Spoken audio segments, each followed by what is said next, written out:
Hey, welcome in today's episode, Christmas confabulation. Oh, wow. Look it up. Shifting from events to environments, strategically using meetings and Don't tell me anxiety. to look it up. Well, I'm not telling you what it Go means. ahead, finish your intro.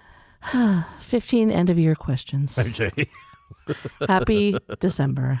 Happy December, everybody. It's Christmas month. It sure is. Everyone's favorite, including our every church staff. Right. What's up with that? Uh-huh. I wish I could love it. No, I do love it. I absolutely love it. You still love Jesus, but you hate Christmas. No, I like it. All right. But I was telling Dave the other day, I was like, Christmas is quicker this year. Yeah. And he's like, you're an idiot. Whoops. You know, not those words. That's what I hear.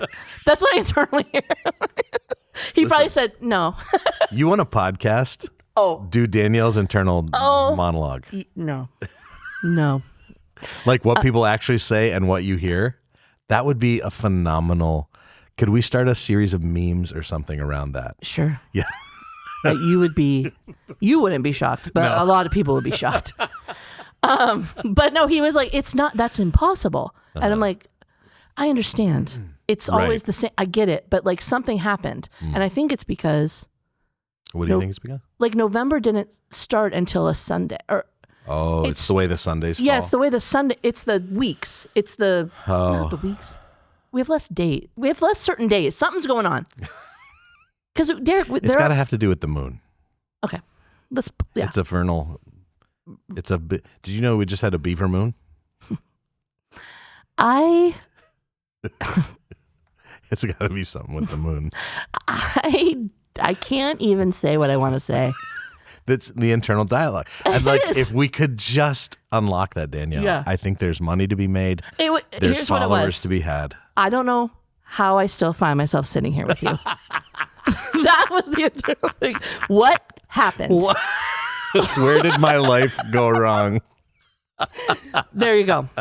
Where did my life It's usually go more wrong? self-deprecating than that, but Right. yeah. But this one was me deprecating.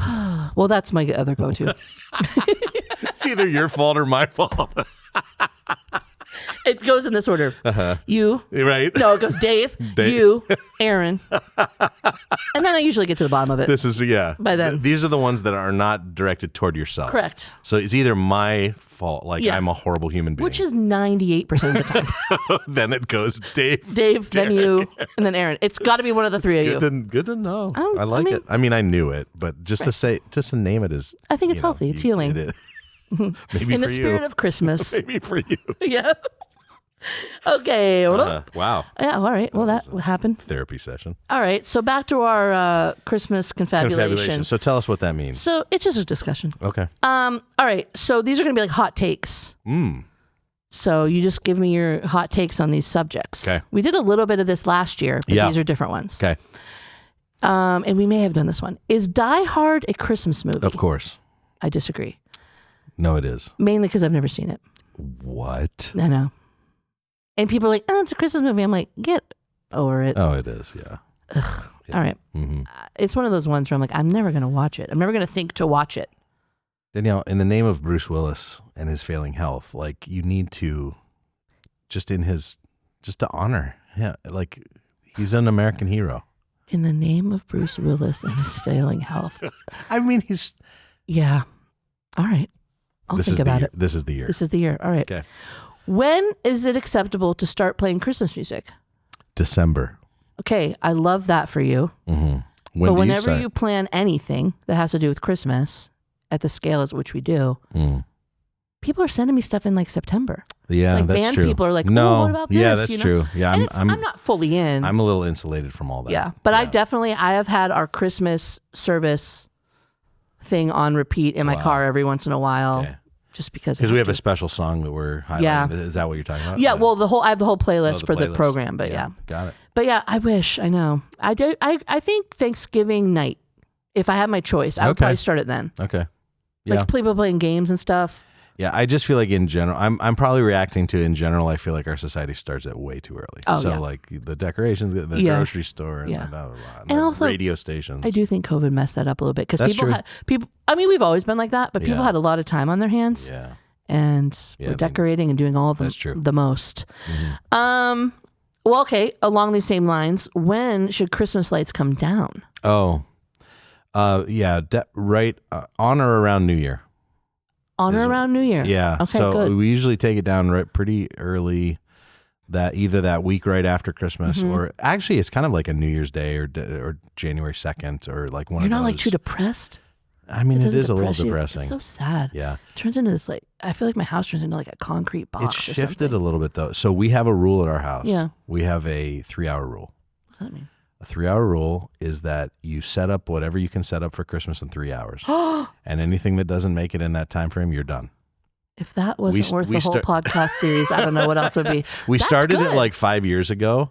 And right now, Aiden, our daughter, does a lot of our decorating. Oh, that's nice. But like she adopted that rule too. Yeah, like, because cool. we had started, it was like, because we got boxes and we got all the stuff yeah. out of storage or whatever. Oh, It's yeah. like, don't get everything out because you're not going to have time to deal with it. So just get out what you can deal with in 3 hours and then it goes back in. So like the whole tree decoration, any garland, any, I love it. stockings. Yeah, it's a 3-hour rule. I love that. Yeah. I'm going to do that. Okay. Elf on the Shelf. Just what's your take? Oh, it's horrible. Isn't that the worst? It's the creepiest. The only redeeming quality is the people that do blank on the blank and then do other things where it's like a riddle where you have to figure out, who it is. It's like funny. Yeah. It's like The Rock on a dock. Yeah. Or, Yes. Oh, I hate it. Where they showed Dwayne Johnson sitting, dangling his Oh. feet off a dock. It's cute. Anyway. I don't know. You don't do this with Dax, the elf on the shelf?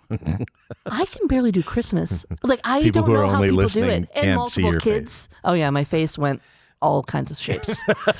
No, I just can't handle it. I wouldn't be able to handle. The problem is I'd want to just make it so awesome every single day. Oh. Because you like hide it and you put them in situations where they're like causing all these problems. Yeah, like fishing in the toilet. I wouldn't be able to just be like it's in your room. It would drive me crazy because I'd want it to be so good. Oh, yeah. I could see that. Most overrated Christmas food or drink? Oh, eggnog. Eggnog. It's Yeah, just I awful. agree. Just I agree. awful. I'm such a texture person that Yeah. it's just like, oof, I can't. Also, you might not have been exposed to this yet by the times you were visiting, but like all the Christmas cakes, like the Christmas British cakes. Oh, yeah, no. Like the canned cakes and things. Oh, right. I mean, it's basically fruitcake. Fruitcake. I guess. Yeah, It's like that different- would be my second answer. It's like to different this realms question. of that, Fruitcake. but they have different fruits over there. They love their plums. It's disgusting. My mother-in-law makes nut rolls, and it was our first emergency session with my son, who's allergic to nuts.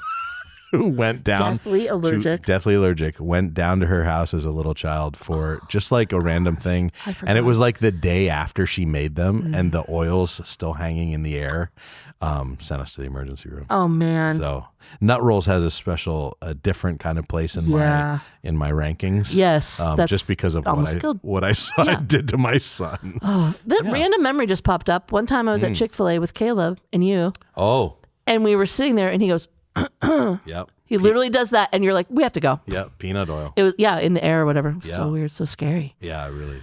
Okay, last. You have to go. I was like, what? And I knew about all this stuff, but it was like, Right. it didn't even, it didn't cross anybody's mind. Yeah, I think it had just come to Erie or something. And they were Yeah, giving you're like right. free Just when they tickets were to church opening. or something. Yeah, that's funny. Okay, 2 more. Okay. Who in the family lineup should host Christmas? Let's just help the people. So I think the people with the least amount of children stress. That's a good answer.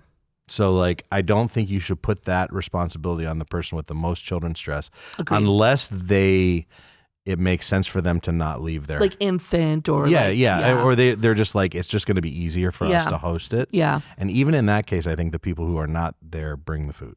Oh yeah, that's a good. You know what I mean? Yeah. So even if they have to stay in their house. So like for us, we're at the place where it's like we've got all the free time and we got all the stuff. We got the space. Sometimes it's a space thing too. True. Like who has the space.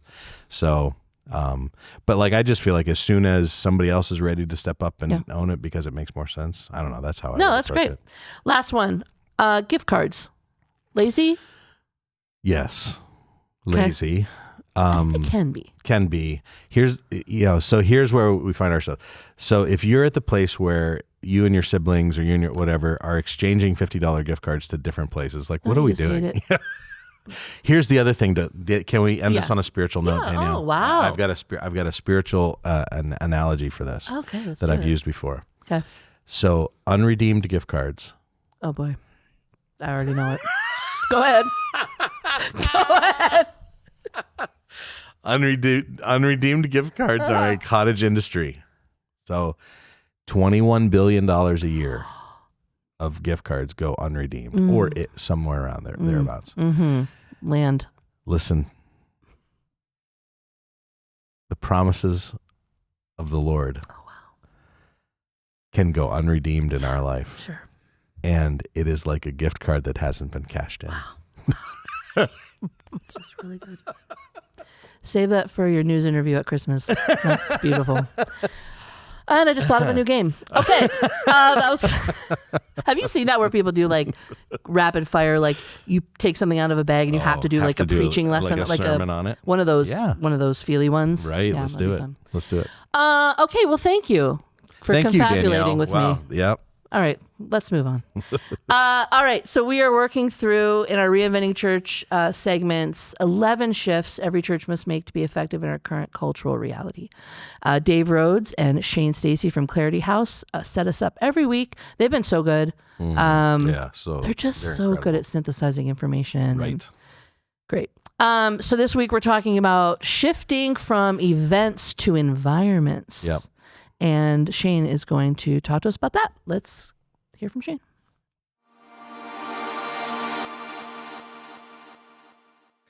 What's the best environment for building a discipling culture? Man, I feel like I get asked that question almost every other week from church leaders. And I know they're not looking for a silver bullet, but sometimes I wonder if they're looking for a silver bullet. And so when I answer that question, I like to step outside of church world for a moment into a space that we're all kind of familiar with, we've all lived through in one way or another, and that we know has shaped us. And that environment is high school. I went to a large high school in Ohio with thousands of students, and inside that single high school, there were multiple social environments that gave a greater sense of belonging and shaped me in different kinds of ways. And you probably experienced the same. And some of those were shaping us in positive or negative ways.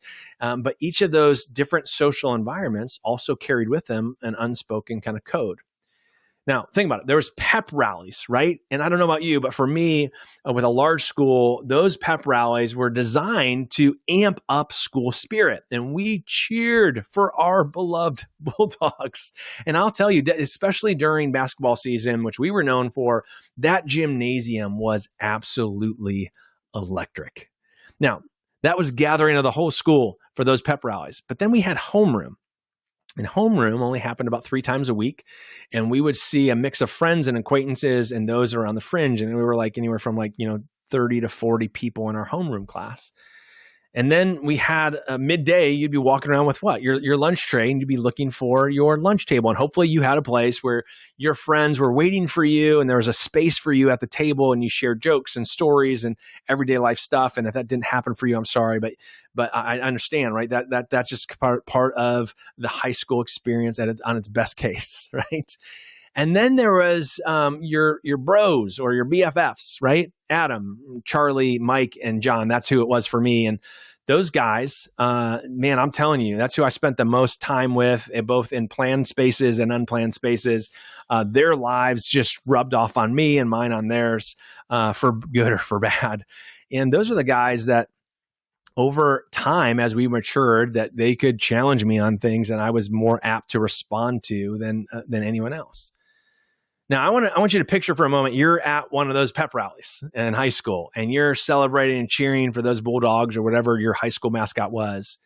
And suddenly, while you're in the middle of that electric kind of moment, I turn over and I kind of tap you on the shoulder and I say, "Hey, man, I think my parents might be getting a divorce and I don't really know what to do about it." Now, that would be something big for me, but that space, that environment, it would be out of place, right? Even the lunch table has its limits, and that's something to share with those best friends and those people who know you best and are going to walk alongside you well through that, right? Now, here's the point. Different spaces, different levels of trust, but also different kinds of shaping and forming that best happens in any one of those different relational spaces. So now let's get back to the church for a moment. Every environment that we create as church leaders, whether it be a Sunday worship service or a community gathering or a discipling huddle, it carries with it a different relational space, also some different things that it can deliver well and best, and other things that it just is limited in its ability to deliver. And we know that, but sometimes I think we forget that over time. And we create environments or expect, I should say, environments to do more than they're really capable of doing. Or sometimes I think our people are sometimes expecting certain spaces or environments to do things that they were never meant or designed to do, that we never meant or designed for those spaces to do. I think about that when I hear, someone coming up to a pastor and say, man, I just wish the worship services were deeper. And by deeper, I went to seminary. I don't think they're meaning just more head knowledge. I mean, some of those seminary classes were really, really dense. And I think deeper, they're meaning like, I want more life application or like more change. I want to experience more change in my life. I want to be challenged more, which then I'm like, oh, that's great. That's not something we need to change about the worship service. You're looking for the right thing, but you're looking for it in the wrong environment. So let's now get back to that question. What kind then of social environments, or what kind of environments actually help build the best discipling culture? Well, for that, I do now think it's helpful to lean into some of the work of sociologist Joseph Myers, who described actually 4 different kinds of what he called social spaces that help people get a sense of deeper belonging. And I think in a discipling context can lead, different ones of those spaces can lead to different kinds of formation and reproduction. He named 4 spaces in particular. One was public space, 100 plus. And then he said there's social space, which is like 25 to 75 people. And then there's personal space that's like 8 to 15 people. And then there's transparent space, which is like 3 to 6 people. And then I love our friends Alex Absalon and Bobby Harrington. In their book, Discipleship That Fits, they added a 5th space, divine space, they call it. It's like me and God. Now, what's interesting, when you think about those social spaces that sociologists have unpacked, when you look at Jesus's ministry and how he created movement, he utilized all of those spaces in his discipling culture that he created. He taught the crowds, that's public space. And then he trained the 72, that's social space. And he discipled the 12, that was personal space. And then he walked deeply with Peter, James, and John, that's more intimate space. And then Luke loves to trace that he would get alone in a solitary places alone with the Father. That's divine space. Now, think about it. Those different kinds of spaces, they deliver different things better, and again, than other spaces do, and they have different limitations to it. And most churches kind of lean into 1 or 2 of those spaces and overuse them and try to get the same kind of outcome that you would get if you were using all those spaces. Here's what I mean. Public space delivers best, and that would be like, think worship environment kind of thing. Inspiration, building momentum, the proclamation of the word of God, right? It delivers best that kind of effectiveness. But then you have social space, which is like 25 to 70 people. And this is where we're having a lot of fun right now, helping churches kind of rethink this, because often churches have neglected now social space and went right to personal space, small groups, or they're using their social space, that 25 to 70, for Sunday school classes or ABFs or whatever you call them. And really, it's just teaching 2.0, and it's really worship service kind of 2.0 on a smaller scale. But what that social space really can deliver well is a sense of practice and an ability to practice. You can help people develop in specific character and competency traits. You can give them a place to practice and try and get immediate feedback before they take it back out live with them in their everyday life. And we're loving helping people really rethink social space for training space. Now, another space that the sociologists named was that personal space, that 6 to 12 or 6 to 15, whatever it might be. And that's oftentimes what we see as small groups, right? They're great for support and closeness, ability to gently challenge one another. But then there's that intimate or transparent space, 3 to 6. And this is another space that we're really enjoying helping people and helping churches rethink about in their disciple-making pathway. And that's an environment where I think transformation can sometimes go the deepest because there's both vulnerability and accountability. By vulnerability, I don't mean just transparency. Hey, this is what's going on in my life. But it's vulnerability is where I actually can be transparent and I allow you to push on that. In accountability, we don't mean spiritual policing. We would describe accountability as spiritual partnership. It's where we ask the question, how do we help me step into a fuller sense of and reality of my full kingdom potential in response to what God's saying to me and what he's calling me to?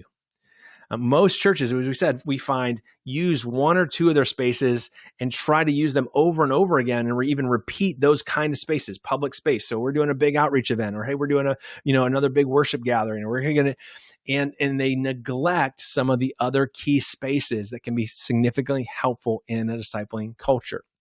So with that in mind, back to that question: what's the best environment for making disciples who can multiply? Well, there is no silver bullet. There is no single environment. A discipling culture is built best on an ecosystem of kind of overlapping relational environments or relational spaces. And the key here is to ask, what kind of development are we after?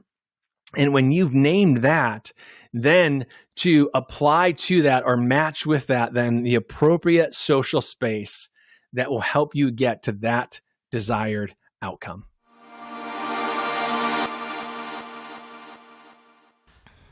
Okay, that was great from Shane as usual. He's good. He's amazing. Okay, so we're sitting here now with Andrew and Sarah. You guys have both been on before, right? Yes. Just a little context. So Andrew, we have really kind of separated out our ministry. We would have been doing this maybe with or without Awake the Lake, but this is kind of our reinventing church thing. So we have 4 ministry areas now: be, belong, build, and bless. And you're solidly over the Be together in worship space. Yep. And Sarah, we were just on a couple weeks ago, and Sarah's really involved in like the discipleship and writing and curriculum and teaching and preaching and all. Oh, you're both preach, I guess. You're both on the preaching team. But yeah, so we're excited to talk to you guys today. I thought maybe, Derek, do you want to start? Just give us like a little sentence, like get us going, and then I'll... Yeah, and again, Shane set us up, but like I think, in our own version of events to environments, it's kind of like, I think we've always thought in terms of environments, and even in our worship spaces, tried to create a certain experience for people. But I think when we begin to start thinking of it through a disciple-making lens, there's another layer of intentionality that I think needs to come on that conversation, and that's what we're having today. So when you guys hear that phrase, we're shifting from events to environments, what does that shift mean to you? What comes to mind in your areas of ministry? Yeah, so for me, when I think about that, I think about where people's eyes are focused. I mean, just at a base level. I think with events, we're looking at the performer, the person up there, so we're on a horizontal plane. Then we're talking about environments, especially in worship, we're talking about a vertical space where our focus is on the Lord, and we're creating an environment where we acknowledge his presence, we gather in his presence, and we allow him to work and to move in the way that he's going to guide and direct. Instead of saying we're performance-based, we're trying to create something out of human means, we're actually just gathering and hopefully with our hearts and our minds creating an environment where the Holy Spirit is going to drive and direct. So that was my kind of, I think that's what I think when I think of those two words. When you think of those things, yeah. Good. It's interesting when I I think about even some of the conversations that we had and we've continued to have even out of COVID. I think about like when everything went online. Yeah. And then we came back from that. I know one of the conversations we started having here is like what happens in the physical room that can be different than what people would get if they watched online. I think it was like a really good clarifying moment to go, hey, there's a certain level of like transcendence. Yeah, we said like we didn't want to download transcendent experiences you or can't create a download for Right. that. Yeah. Yeah. So people can do certain things in their living room on a screen or whatever. That's fine. But like when we gather in the room, what is it that we want to be true about that experience that can't be true on the other side of a screen? So That's really good. Yeah. Yep. That's good. What about you? My brain went to from attendance to belonging. So it's exactly what you're talking about with the horizontal and the vertical, like planes of where you're directing your eyes. And I think like when you're attending something, you are one among many, you know, observing, being entertained, whatever.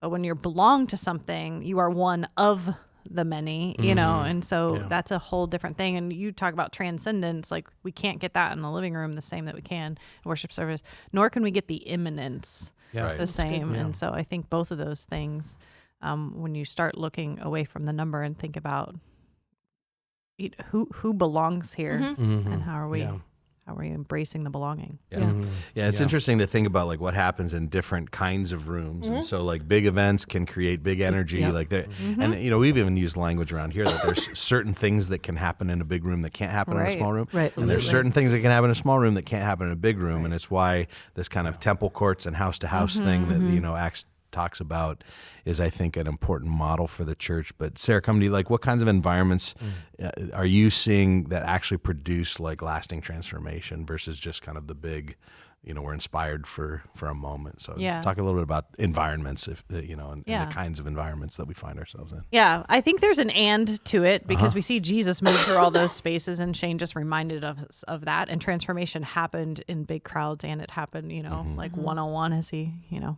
healed a woman and picked her up off the street kind of thing. But I do think that there's a difference between those big public spaces and the social spaces, the private spaces, and the intimate spaces. In those big public spaces, it seems like inspiration can happen. And if we do that right and do that well, if that like inspiration, sometimes you'll even call it like an aha, we can move them toward the aha and I want more. Like I'm not just satisfied with the inspiring word I heard. I'm not just satisfied with the warming of my heart. Like I'm moved to take a step to do something different. So I think that can happen in the big spaces. But I do think we're going to see the most transformation happen in the smaller ones. And I love that we're leveraging that like middle-sized space for training and leveraging the more private space for life group kind of meeting, and which is a more over time. I guess those mid-sized groups that we're using for training, those are short-term. Very training, very action-oriented, but the life group space, you kind of can settle in and develop those relationships of belonging differently. So I think it's possible. But I think we leverage the power of certain spaces toward different ends, and hopefully people will move and want more in other spaces too. Do you have like an example, like an actual story example in that middle space? Like just, can you think of a story to share, like a transformational that happened in that space that wouldn't have happened in like the big room? What would be an example? The real like practical hands-on nature of a training space where you're giving them space and opportunity to practice. So we're not just teaching you about prayer. We're not just talking about prayer. We're going to do prayer. Like we're not going to just be inspired by how Jesus prayed. Let's practice praying like Jesus prayed. And just recently we did a pilot for training around prayer and prayer practices and did it in the classroom. And it was incredibly moving in the moment. And then 2 days later, hearing stories of people who are like, I am using that right now. Oh, yeah. It's changing things, you know? So, yeah, it's a little different than just being inspired in a Sunday service of like, oh, I should pray like that. Yeah, it's different. Now we actually did it together. It's good. So, It's funny that like, so when I think about that, I'm sorry, I'm not going to interject on every one, but I just had literally a conversation today. Somebody came in and said, hey, you said this phrase in a message, and I was at, in a public space that afternoon, and I had the courage to talk to the person in front of me, and actually ended up praying with them because they shared something with me, and I was like, can I pray for you right now? And it was because of a Sunday inspirational moment. But like, even when I'm thinking about that, of like, they were inspired to do that Sunday afternoon right after church. It was fresh on the mind, you know, which is great. Yeah. Like, I would never say a bad word about that. But it's like, if that happened again next Sunday, are they going to be inspired again? And it's like, without those smaller kind of like you talked about one time versus ongoing, without those kind of ongoing groups where that person could share that story and then be encouraged about that, held accountable to keep doing that. You know, there's a thing that happens in those more intimate spaces that cannot happen in the big, and good stuff can come out of the big room. But even just thinking about that example of that good thing, it's is there an environment then when that person can kind of nurture that thing and go, I'm actually going to be that person who does that thing on an ongoing basis versus came out of church pumped up, riding high, had my moment, and then okay, I did it. You know, I did it. And, you know, anyway. Yeah. Andrew, when it comes to Sundays, so you've been doing some experiments and some things, tweaks. So why don't we talk a little bit about that? What tweaks we made to kind of serve that discipleship? Yeah, that's great. I think we've been able to pilot a few things over the last couple of months, and then go back and say, did this make a difference? Did this land? So a couple of recent examples. I would say in the month of September, we kind of stripped our worship back. We said, how can we create really authentic presence in those spaces? We return to singing at least one hymn every Sunday. I think there's a beauty in drawing tradition and reminding ourselves that this is not a moment in time thing. We're gathering with thousands of years, you know, of this tradition. We introduced some liturgical readings, just some things that we were affirming or confirming about who we are, who God is, to sort of call our congregations to worship. One of the biggest things I think that we've done over the past couple of months is actually reorder our service to sort of put information in one place, and then understand that the worship portion of the service, which I would really say maybe hinges on three pillars of praise, proclamation, and prayer, are closely grouped together. And I think what that does is it helps create this story of every Sunday morning. Every Sunday morning is different, but every Sunday morning tells a story. So if we can bind those things together, I think we allow our congregation to be called into worship and then remain in a place where the Holy Spirit can move and work, and their hearts can be, again, challenged in a different way. Information is very important, and we have an opportunity when we gather to give our church some necessary information. But if we can rightly place those things, I think we can create a much richer story in those worship spaces. So those are some of the changes that we've made. Little things here and there, closing doors, little spatial things too, just to eliminate distractions. We're always in pursuit of is, can we create a distraction-free environment? And so our goal always is to say, how can we minimize some of the, just some of the challenges, some of the things that come up on Sunday morning? How can we minimize, distractions from our atrium, which has been awesome. We've kind of seen so much conversation and growth happening in that area, but it gets loud, and then it's all double-edged sword. One of the other little tweaks that we've done a few times that I really like, and I just think it's things that we can think about and be challenged about. Maybe they don't make a huge difference, but I think little differences make big change over time. Is opening the blinds. Honestly, we have like two big windows, and just to have some natural light in the space. I think there's something just holy about that. I don't know. It's just, so again, like we're just using nature instead of fog machines. Exactly. Yeah. We've eliminated lasers and smoke, and it's made a difference.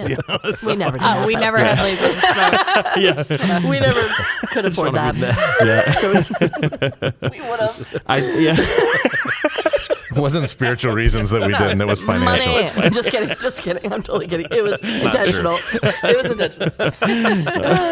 So some of the, I want to name a couple other things too. I think like having people come up and read scripture, out of the crowd, like, out of the congregation. I think having our band come up. out of the congregation to get set up for the the final set instead of magically appearing. When we pray. The other big thing is actually prayer, having people down front and kind of calling that out and allowing people to come down front for prayer, I think is really valuable. We've seen a lot of fruit off of that. I want to mention too, actually, I forgot about that. Having the people come up and read scripture from the audience was one of the things I was challenged with today as I was kind of thinking about the topic we were going to talk about, and just this idea of it's not just to have another person up there, it's have an added voice that adds to like sort of this mosaic view, this beauty that God is. And it's just a little bit of like, I don't know, anytime we can get a little closer to what I think we're going to experience in the kingdom, which is all tribes, all people, all races, all, all voices that you just lifted in praise to God. So it's a little one, but it creates a big result on the back end. So, we're kind of getting here, but I want to ask just a little bit deeper. If you had like no baggage, no megachurch baggage, no grace history baggage, whatever, and you wanted to design a Sunday service from scratch in a disciple-making culture, like what would stay the same? What would look radically different? What would you do? Yeah, so I think the similar things would be, again, going back to kind of those pillars that I feel are just really important. And again, being a pastor, you have to alliterate everything. So I know I'm feeling very nervous at this table. I know, yeah. So I think gathered in the presence of God, the proclamation, the praise, and the prayer are just. They're just foundational things. I don't think that I would change. Now, I would change things sort of inside them, and we do. We tweak and we play with how those things are actually lived out in the service. But I think those things would remain the same. They would remain the pillars that we build everything else off of. Placed in the presence, if you want to get rid of that G that you're working with there. Thank you. You're welcome. That's big. I'm going to sleep better tonight. I know you will. That's really great. I know you will. Go ahead. Hey, thank you, Danielle. You're welcome. So one of the things that I think about is how can we again change something from an event to an environment, and I think there's even some spatial things that I would do. We have seats that are bolted to the floor, and we have sort of stadium style seating. It's not this, but it's it's sloped seating or whatever. So I think removing some of those spatial barriers and allowing people to gather in smaller groups to pray, to commune, to fellowship with one another a little more intentionally. I think I would really look at how much of the sound is coming from the front, and kind of realign with, we need to have somehow, and again, this is like no baggage. What would we do? Because some of this we'd have to coach into this a lot, but the idea that these conversations and prayers and spontaneous moments that the Spirit speaks into can happen more naturally.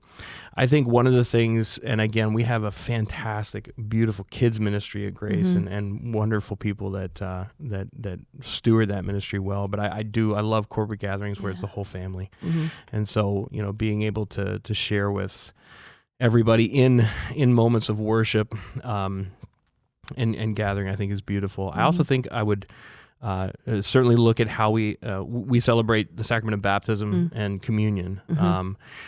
I would lean towards communion happening every week, and I think I would reorient how we structure baptisms to be more celebratory, more sharing of what God's doing, even outside of those baptism moments. We get to celebrate with people taking this big step.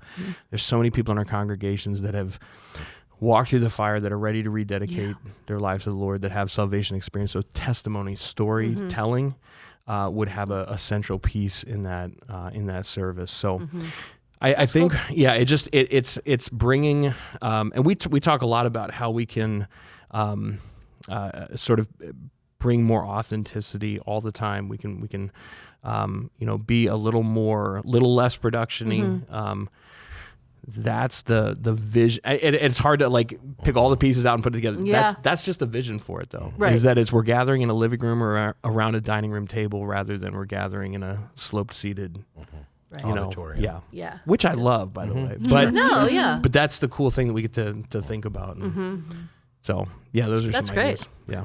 I think, was it you and I that talked about one time just like not spending so much money on like tech and things like that, but like spend money on just like a tune the room. So you don't need maybe it wasn't you, but maybe just not. like, but I love like cathedral without the negative sides of the cathedral. You know what I mean? Yeah. I mean, we were I just love in that. Europe this past summer, and it's like you go into all these cathedrals, and all the choir lofts and everything are in the back. They're in the back. Yeah. Yeah. It's they didn't set it, or in the side, like Yeah, the aisle. Yeah, we sat in the, it's like a long row of seats that the choir and the congregation sit in, and then everything kind of happens in the middle, so that there's this. Well, I've been in some old churches too, where even the pews are not necessarily pointed at the lectern, Right. or the, and it's really, so even in that environment is like we're shifting our focus. Right. I'm not looking at the preacher. I'm just hearing, and I think there's beauty in that. Yeah. And I think the other thing I'll just say real quick is like something that engages all of the senses. Yeah, that's I good. think there's just some Smells and bells, beauty. baby. Bring them Let's back. go. Let's Bring them go. back. Smells and bells. Yeah. Okay, we'll call it something different, but that's good.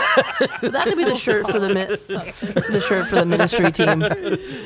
Smells and bells. The other thing that happens with that like arrangement, like thinking about that, we've talked about this before, but like there is also something. So not only does it, the way rooms are set up now, obviously the person up front is kind of and there's this vertical lacking, but like the ability to see other people in worship, like there's something so powerful to go right over there is this person who I know is walking through this horrible thing, and I'm watching them raise their hands in worship and sing at the top of their lungs to God, and there's something about that encourages my faith. Yes. And it's not showy, and it's not like they're just going in, and I know what they're going through, and like man, just that communal thing gets really lost in some of our modern architecture. Yeah, it's really good.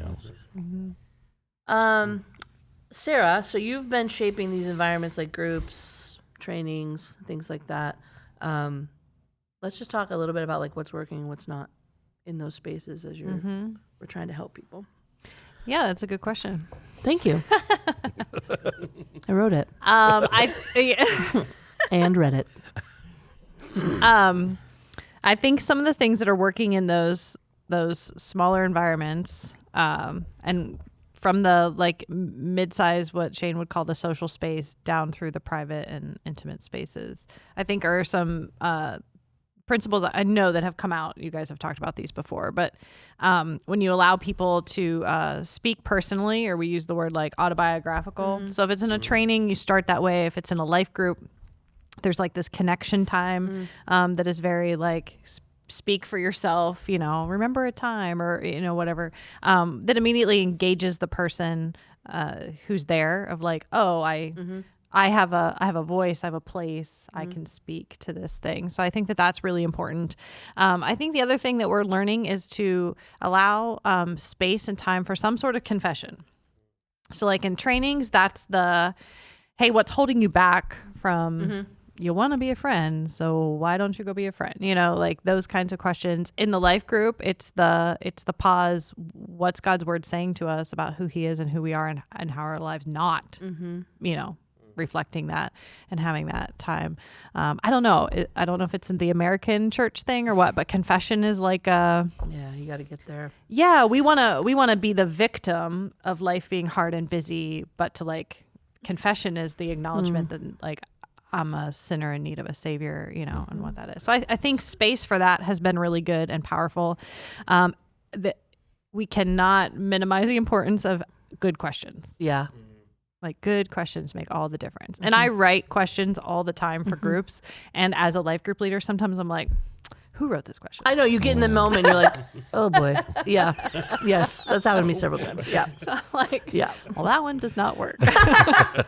Sorry to everybody out there. Yeah. But But sometimes you don't know. yeah, Until and it can be difficult. But the more you're in spaces where you're having, authentic conversations, that's a muscle or a skill to really flex, is like how to ask good questions. And Derek has taught on like a question ladder with like conversations with people. That same principle applies in life groups. You don't ask the deepest, most vulnerable question out of the gate with a bunch of people you don't know. You kind of, ease into it. Same thing with scripture. You start with hey, what do you see? What do you think it felt like to be in that space? Like, help them observe before you start bringing it a little closer and near to the heart, I guess. Yeah, that's good. Yeah. And then I think just one more thing, sermons have next steps. So in those public spaces, we challenge people. You can shift that in smaller spaces to a challenge for somebody to say, I will. Like they can say it out loud. They can write it down. They can take a concrete step or commit to a concrete something small. And there's a beauty in working that out amongst one another. Yeah. You know? Yeah, I think that's really good. I'll just add to that. I think that's one of the things we talk about taking advantage of space is one of the biggest things we lack in a big, large corporate or communal space is the measure of accountability. Sure. And that's where we can challenge, we can inspire. But if I don't have a smaller space on the back end to really live that out with somebody and be held accountable, I think my discipleship suffers. That's why it's so important to engage in all of those spaces.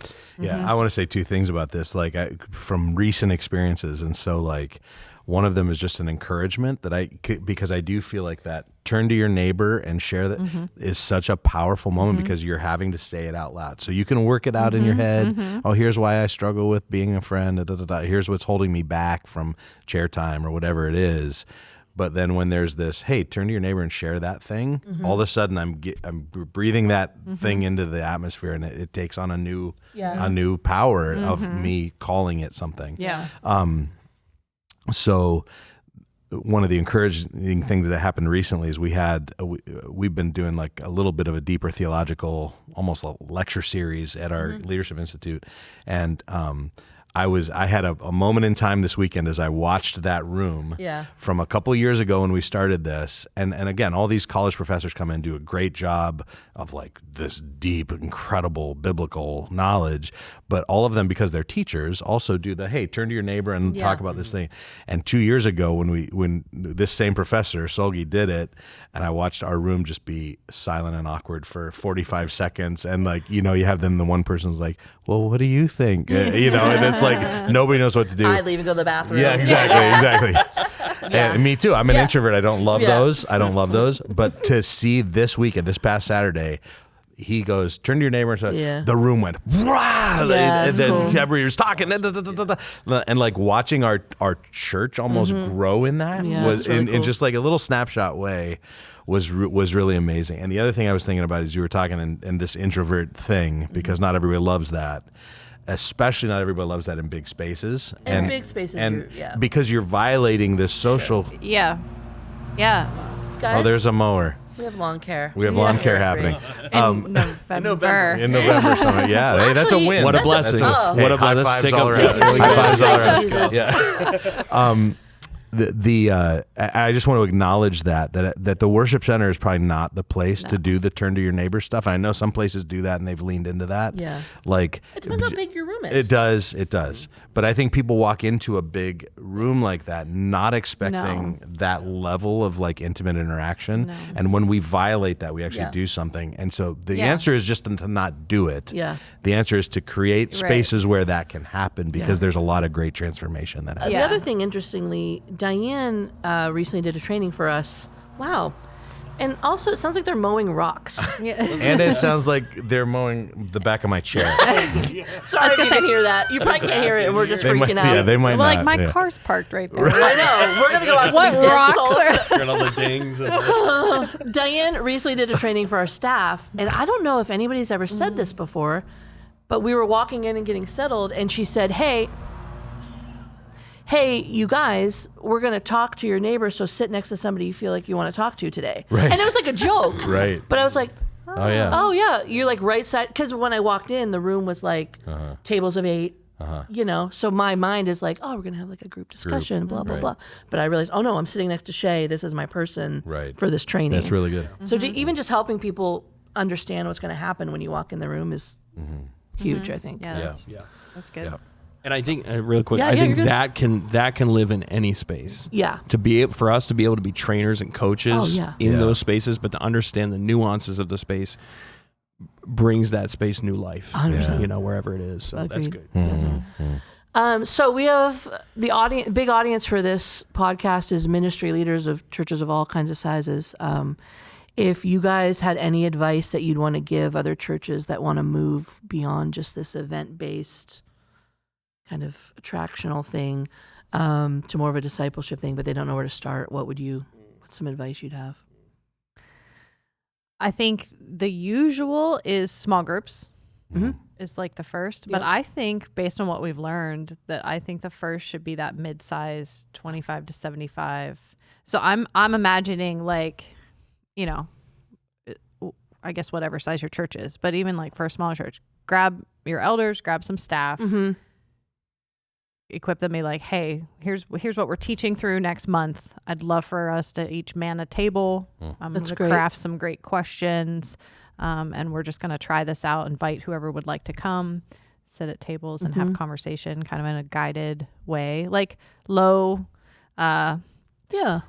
sort of low risk, you know, try it out, whatever, and see what fruit comes from that. Because if you do it over course, I think we've decided that like 4 weeks would be the bare minimum to run something like that. 6 is probably a better number, but you may find that a table is like, hey, can we keep doing this? Yeah. Why, yes. Yes, you can. Yes, you can. And here's how. And we're going to help equip you, you know, take steps to equip them with, you know, questions and how to lead a group. That would be the next step. But I don't know that if you have nothing, that jumping to small group would be the first step. No, and I love that because it doesn't force you to have to think through infrastructure of leaders and you're piggybacking off of what people are already learning in the sermon. Yeah. And you're just getting some good discussion leaders. That's great. That's great advice. Yeah, build from there. Yeah, I don't really have much to add. I would just think like find the lowest hanging fruit and try something. Like I think a lot of people there's this paralysis of like we have to program this really heavily. We have to make sure all of our, you know, T's are crossed, all of our I's are dotted. No, just pick some low hanging fruit and try something. And I would say the other thing I would just say is like formation, discipleship, they take time. Yeah. They take time. So pray into it, give space. Like if it, you know, it felt rushed, schedule an hour and a half instead of an hour the next time. But don't be afraid to tweak as you move, but start somewhere. Try something. Low hanging fruit, try something. Yeah. Right. Okay, cool. Thanks, guys. Thank you, guys. Yeah, that was really awesome. good. Great conversation. We're going to actually keep holding you hostage for a second. Yep. We're going to pull you into our next segment. Before we send you back to your cages. Yeah. Cave. I'm in a cave. Cave. Oh, yeah. Right. Well, yes, of course, your comfortable space. His cage has a window. Yeah. Oh. You're literally in a cave. Yeah. A roommate. Oh, you have lots of roommates in here. Yeah. We have lots of too many roommates. Too many roommates, not enough ventilation. Sounds like a junior high lock-in. It is like a junior high lock-in. Can I get an amen from the control room? Youth group never ended. Yeah. That's right. I love That's it. right. All right. So we always have a segment in this podcast where we just did it, where we talk about what's actually happening at Grace. And you guys have been doing that this whole time here. But Derek wanted to just kind of talk about kind of something he learned this week and just kind of get our hot takes on it. Yeah. So I have, I'll start bigger and then go smaller. I have pastors that come to meet with me about a variety of things, stuff that we're doing, just relational, opening up. And so this week, along with lots of other weeks where I've had conversations like this, I just ask, what would be most helpful for you? After we talk about whatever they want to talk about, is there any other way we could help you? And one of the things that came up again that has come up many times before is the person saying, could we just sit in on one of your meetings? Can we just sit on one of your staff meetings or one of your planning meetings or an implementation meeting, whatever? And so I'll usually parse out, what are you looking for? What kind of meeting would you like to sit in? And, I went immediately to Aaron afterwards and I just said, is there any, there are these teaching hospitals, where it's they've got, every room has the glass, thing where all of the everybody that wants to see can kind of, anybody can come in and watch the operating procedure. And it's just everything's an open book and if anyone wants to sit in. So anyway, we've done that over the years from time to time. And I asked Aaron, I'm like, is there any reason that we wouldn't just say all of our meetings are just open, to whoever wants to come? If we do a decent job telling our team ahead of time, so-and-so is going to be in there, whatever, is there any reason? And so we just kind of concluded, no, no, there's no reason. Not no, we shouldn't do it. Maybe in that meeting, we concluded no. So anyway, this idea of open meetings, and then my mind went back to something that I heard 6 months ago that I haven't done anything with yet, when Dave Rhodes challenged me as the lead pastor of if you want to develop your staff, the easiest way to do that doesn't add any time to your schedule, is to open your calendar to a certain, level of staff person that you just say every week at the beginning of the week, here's my calendar, it's wide open. Does anybody want to come to any of these things with me? Yeah. And just open it up and just go, would it be valuable to you? I'm thinking about you guys that are kind of in that, circle of staff of like, I'm meeting with this person at this time. I'm having this like planning session at this time. We're thinking about the next sermon series at this time, like whatever. And just go at the beginning of every week, schedule's open. And so I'm almost thinking of it from a personal scale and from a church-wide scale of just going, cool. What if we just thought about our meetings as open learning sessions where people could come along and there could be a little bit of development and follow-up after the end. And so anyway, we've all experienced, let's keep it on the church-wide scale. We've all experienced kind of those open meetings where maybe other people have sat in with us. What are your guys' thoughts on that? What is good about that? What is a challenge, if any, about that? And even again for people listening, I just hope these ideas just like spark an idea in you of maybe a simple thing that you could do to help others or to benefit other churches or somebody on your staff or team or whatever. But just let's talk about maybe that open meeting concept. Does anything strike you as I talk about that?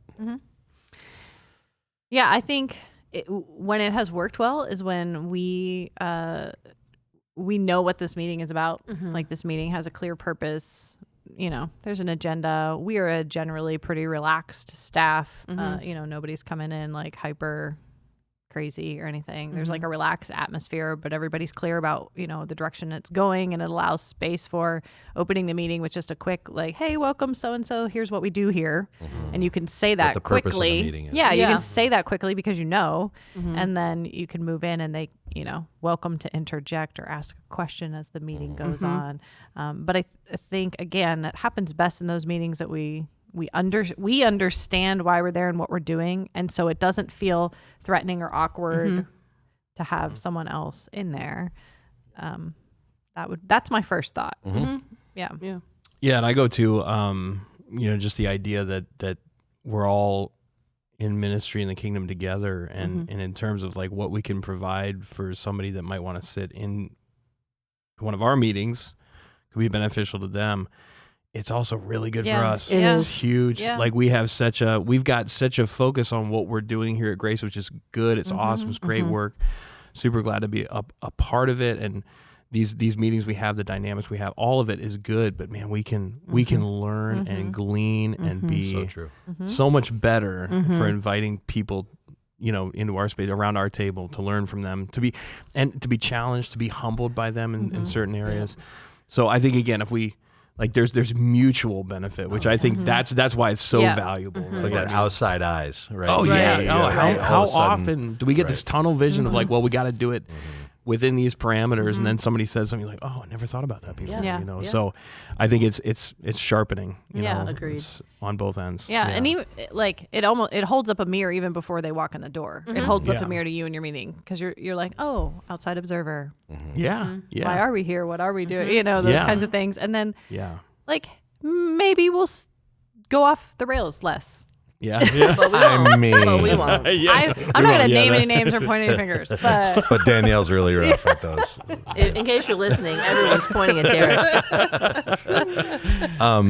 First take, speed round take on the me opening my schedule and what pops into your mind of like good, bad, ugly on that idea.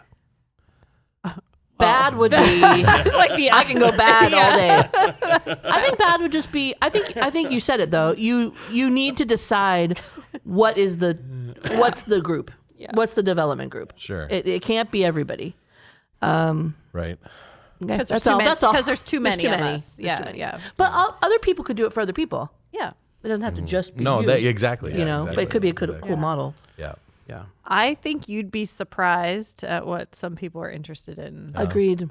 I think you'd be like, oh, you are not the one I would have guessed would wanted to be here. See, the fascinating thing about you saying that is when Dave first said it, I'm like, nobody would want to. What? Yeah, no, I'm serious. I think I was people going to say would want bad I don't might want be to. I'd be in your office all the time. And I Wouldn't be getting your job done. Hey, This you is- should like sharing a sweater. Yeah. Like this is. Yeah, this We is need one to of those coordinate moments. today. Like, I know you're humble, and I know you're just one of the pastors here. Yeah. But like in this moment, you're kind of a big deal. Yeah. And people would. That's interesting. People Yeah, I would be mean, interested. Yeah. yeah, that's just from a training and development standpoint, I'm thinking about my own experience Yeah. and my journey into full-time ministry, and to be able to learn from somebody that, again, I look up to and respect, and yeah, that would be a great benefit. Yeah, that's cool. yeah, that'd be cool. And again, I just to clarify, because I would think it would be more of like a first come first. So it's like not gotcha. everybody could come to the One person. like one person. Yeah. So Oh, like yeah. first one to pop in on this, can because I wouldn't want to overwhelm anybody that I was man. meeting with or anything like that. But like, so yeah, more of like a one. Then we have to have minute to win it game. game structure. So we got this. We'll handle this for you. That's next I'm this season's podcast. I'm picturing Black Friday. The calendar opens up at 9 a.m. People are lined up overnight, Come on. sleeping outside the Business office leaders. door. There are people in sleeping bags with war paint ready. And then there's like 5 of us that are like, Yeah, no, I've been doing this for 30 years. Like, give me a break. no, but I agree with Sarah. That's I think funny. you're Yeah. like, Yeah, I think you'd be That's surprised. cool. Interesting. yeah. Yeah, cool. Thanks, All guys. right, That's thanks. nice. Thank you. Back to your corners, caves and things.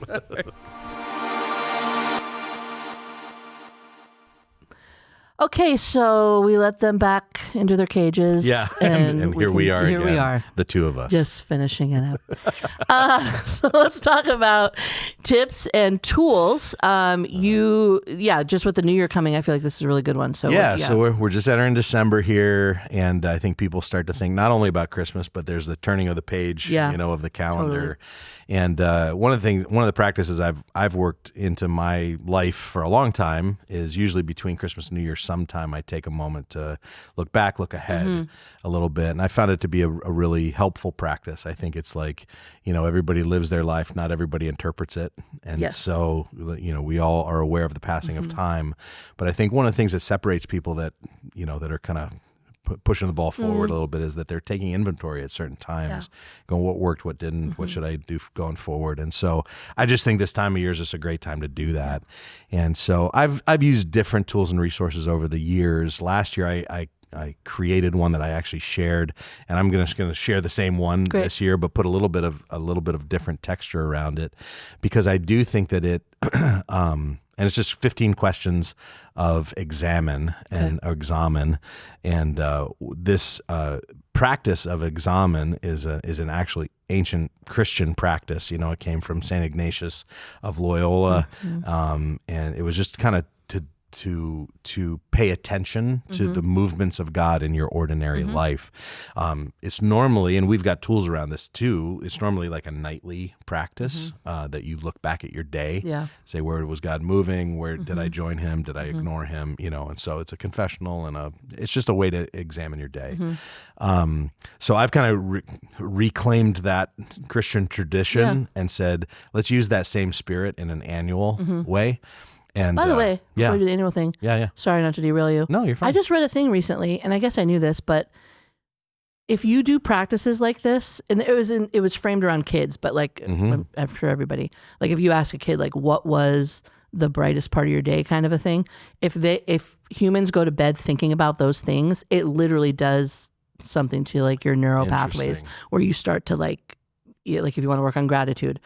Interesting. That should be the last thing you're thinking about, like before you go to bed. So I don't know. So it does something. I'll find the article for you. Yeah, find the article. Anyway. And what's fascinating about that is like, so when I look back, and my kids rolled their eyes, but like kind of doing that naturally as our kids grew up. Like when we were on vacation, every camcorder video of me and the kids on vacation was the highlight of today. Oh yeah. And like just having them talk. I want to hear their voices. Yeah, that's cool. And have them kind of recorded. Yeah. But that was always the question that we would come to. So that's fascinating. Cool. Anyway. Yeah. So an annual examen essentially, and to say this year, looking back at 2025, looking ahead at 2026, and I created 15 questions. I think they're all interesting questions. They're ways to kind of trigger the brain in different ways to think about this year and next year. And so I'll just give a couple examples here, 3 or 4, and there are 15 of these kind of questions that I would encourage people, now between now and the end of the year, maybe between Christmas and New Year when things settle down for a minute, get a couple hours, get a cup of coffee. That's good. Get a journal and a pen, maybe get your calendar. Yeah. Bring your calendar for the next year. And I think this is a time to make sure that your compass and your calendar, your directional ideas and your actual schedule match. So, for example, a couple of questions. If 2025 were a book of my life, what would its title and most pivotal chapter title be? This is where you don't want my internal dialogue. I do so bad. Yeah, that's a good question. So just like name the year, name what the title is. What moments from this past year felt like the most vivid, life-defining snapshots of who I am becoming? Right? That's a good question. That's great. When I think about the people who impacted my year the most, who stands out and why? So again, just invites you, and this is where it'd be helpful to have your calendar, your digital schedule, just to go back and go through months and meetings and like, who was it that, oh man, I met with so-and-so this year. Like that was actually a shift for me. That shifted something in me. I think just being able to mark those moments is really powerful. And then here's just one look ahead one, like what areas of my life do I hope to grow in next year? And what first steps will I take to nurture that growth? That's good. And so again, just a collection of 15 questions that are kind of like that. Just give you a taste of them. That'll be included with the email list for those of you that are on that, and for those of you that aren't, get on there. There's lots of free stuff like this that we're giving away every week. Yeah, great. Yeah, you can find that at derekstanford.com/reinventing church. Okay, I think that's great. If you like this episode, you can tell us by leaving a rating or review. And again, please share it with someone that you think would benefit from it. We only have one more. One more. One more for the season. Yeah. And again, you can get those show notes, related resources at his website. So we'll see you next week. See you next week.